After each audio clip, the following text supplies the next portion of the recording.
नमस्ते, सदावत सले मातृभूमि, जय हिंद दोस्तों दिन भर क्या रहा स्पेस डिफेंस और इंटरनेशनल गलियारे से, चलिए इस वीडियो में एक करके जान लेते हैं। सबसे पहले अपडेट भारतीय नौसेना को लेकर आ रही है।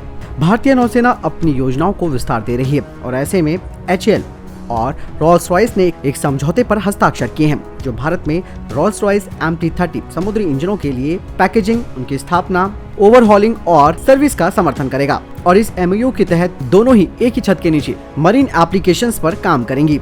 HAL ने कहा है कि कंपनी होवरक्राफ्ट पर MT-7 मरीन इंजन का उपयोग करने के विचार को खोज रही है, जो कि भारत में शिपयार्ड के द्वारा बनाया जा रहा है। और ये साझेदारी यानी कि रोल्स रॉयस और HAL की साझेदारी भारतीय शिपयार्ड के साथ समुद्री गैस टरबाइन पर भी काम करने के लिए एक साथ आएंगे। रोल्स रॉयस डिफेंस के अध्यक्ष टॉम ने कहा कि जैसे कि भारत ने आधुनिकीकरण और रक्षा में आत्मनिर्भरता के लिए अपने दृष्टिकोण पर ध्यान केंद्रित किया है, हम HAL के साथ मिलकर भारत में ग्राहकों को MT-30 की पेश कर सकते हैं।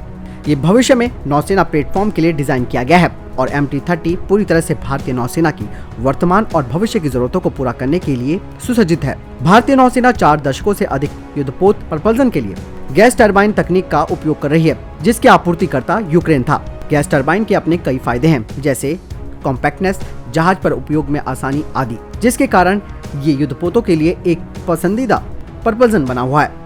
आपको बता दें कि जहाज के प्रपल्जन के लिए MT-30 मरीन गैस टरबाइन ये भारतीय नौसेना के लिए काफी फायदेमंद होगा। MT-30 समुद्री गैस टरबाइन भारत के लिए दुनिया भर में उपलब्ध एक परिपक्व और सफल गैस टरबाइन टेक्नोलॉजी का हिस्सा है। यूके ने HAL के TOT के माध्यम से भारतीय युद्धपोतों पर फिट होने के लिए इन इंजनों की आपूर्ति करने पर सहमति व्यक्त की है, यानी कि इसने टेक्नोलॉजी भी भारत को दे रहा है। आपको बता दें कि MT-30 टरबाइन से कंपन का स्तर कम होता है, जिससे सतह में जहाज पानी में शांत हो जाते हैं और इस तरीके से जहाज पर सोनार का इस्तेमाल करके ये जहाज पनडुब्बी का पता लगाने में अपनी क्षमताओं में सुधार करता है।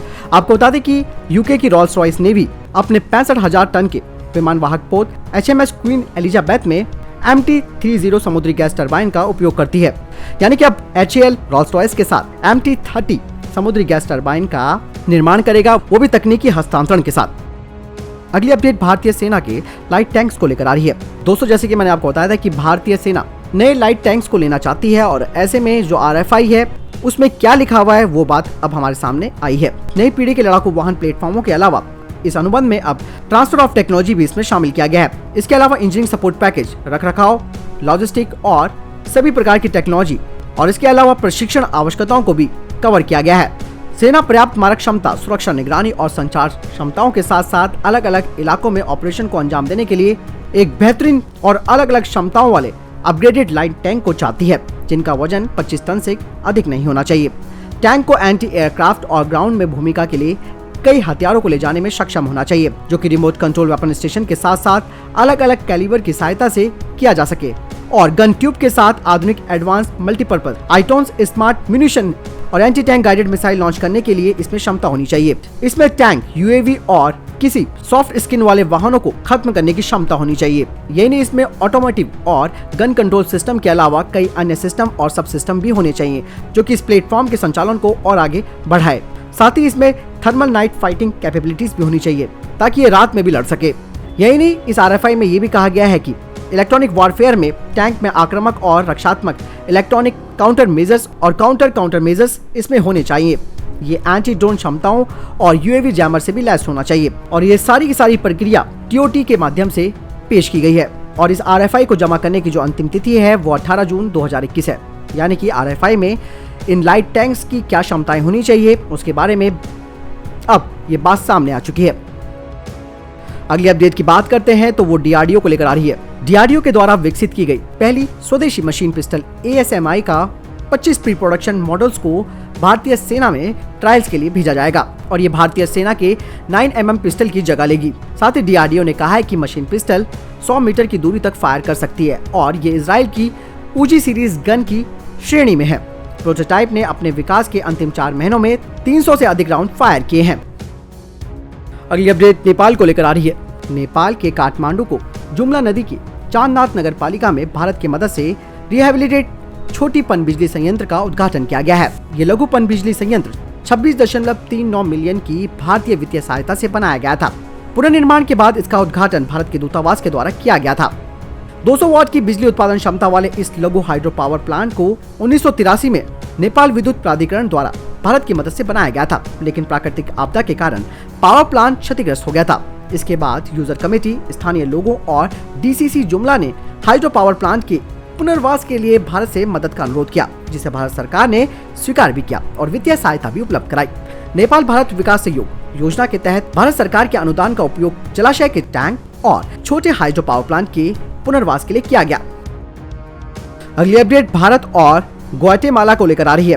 भारत और ग्वाटेमाला अंतरिक्ष रक्षा और सुरक्षा में सहयोग को गहरा बनाने के लिए अब साथ में काम करेंगे।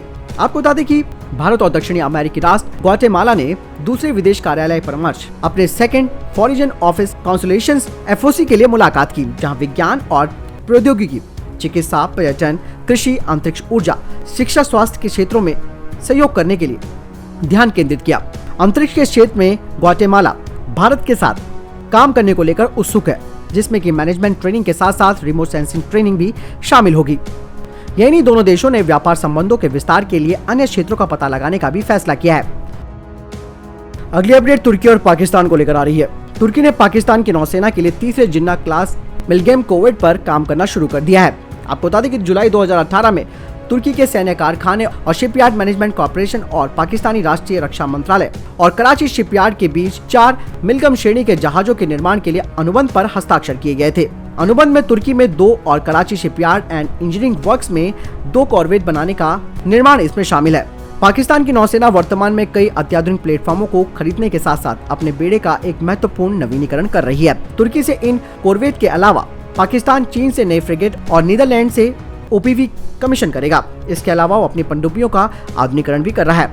मेलजियम श्रेणी की कोवेट पाकिस्तानी नौसेना के बेड़े के सबसे तकनीकी रूप से उन्नत और स्टेल्थ प्लेटफॉर्मों में से एक होगा और ये पोत अत्याधुनिक हथियारों और अत्याधुनिक सेंसर, साथ ही साथ सतह से सतह पर और सतह से हवा में मिसाइल लॉन्च करने के अलावा एंटी सबमरीन हथियार और कमांड एंड कंट्रोल सिस्टम से भी लैस होगा। पाकिस्तान की नौसेना इन जहाजों को शामिल करने से पाकिस्तान की नौसेना की क्षमताओं में काफी इजाफा हो जाएगा और वो हिंद महासागर क्षेत्र में भारत के लिए एक चुनौती बन सकता है।